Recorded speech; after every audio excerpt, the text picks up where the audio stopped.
L'excès pondéral, pourquoi s'en préoccuper? Bien souvent, c'est d'abord pour le reflet ou l'image de nous-mêmes qui est associée.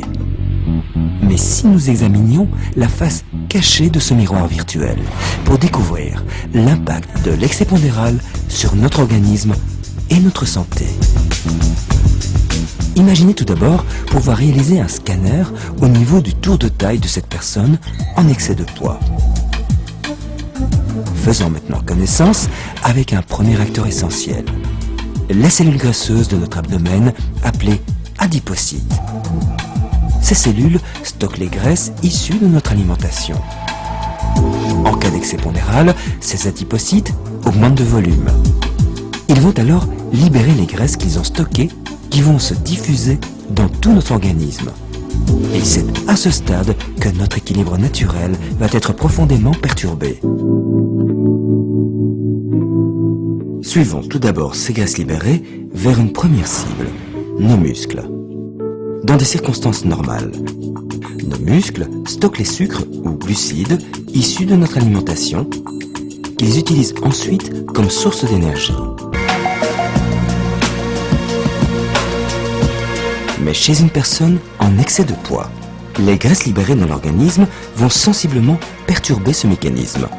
Les sucres, comme nous le voyons, ne sont plus captés par nos muscles. Ils restent dans le sang. Résultat, le taux de sucre dans notre sang, appelé glycémie, s'élève.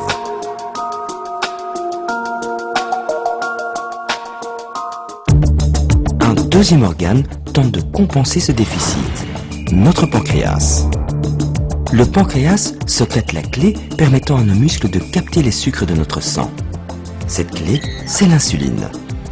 Durant des années, les cellules de notre pancréas vont tenter de produire de plus en plus de clés ou d'insuline pour aider nos muscles à capter les sucres de notre sang.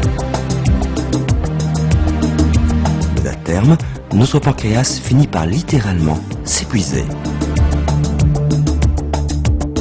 Ce qui favorise encore l'élévation de la glycémie dans notre sang.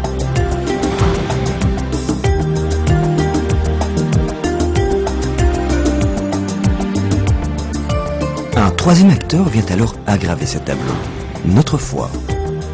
En effet, en temps normal, notre foie stocke les sucres issus de notre alimentation durant la journée et les libère au cours de la nuit. Mais en cas d'excès pondéral, confronté à un afflux de graisse, ce mécanisme de stockage se déséquilibre également. Résultat, un flux de sucre ou de glucides issus de notre foie vient encore augmenter la quantité de sucre dans notre sang.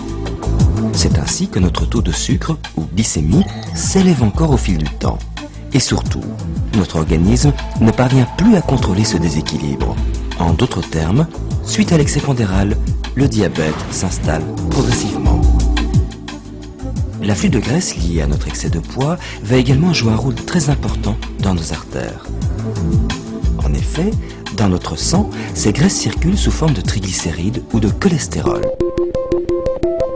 En cas d'excès de poids, ces graisses peuvent s'accumuler dangereusement, puis s'infiltrer dans la paroi de nos artères et entraîner la formation d'un caillot, d'un bouchon en quelque sorte.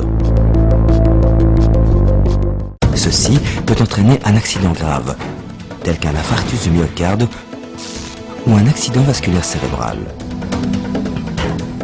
Ce parcours vous a permis d'entrevoir les complications longtemps invisibles mais préoccupantes liées à l'excès pondéral. Rappelez-vous simplement qu'une perte de poids et d'autres mesures adaptées à votre cas particulier peuvent à tout moment prévenir ou modifier cette évolution. Voilà pourquoi nous vous invitons à faire le point dès à présent sur votre situation avec votre partenaire santé privilégié, votre médecin traitant.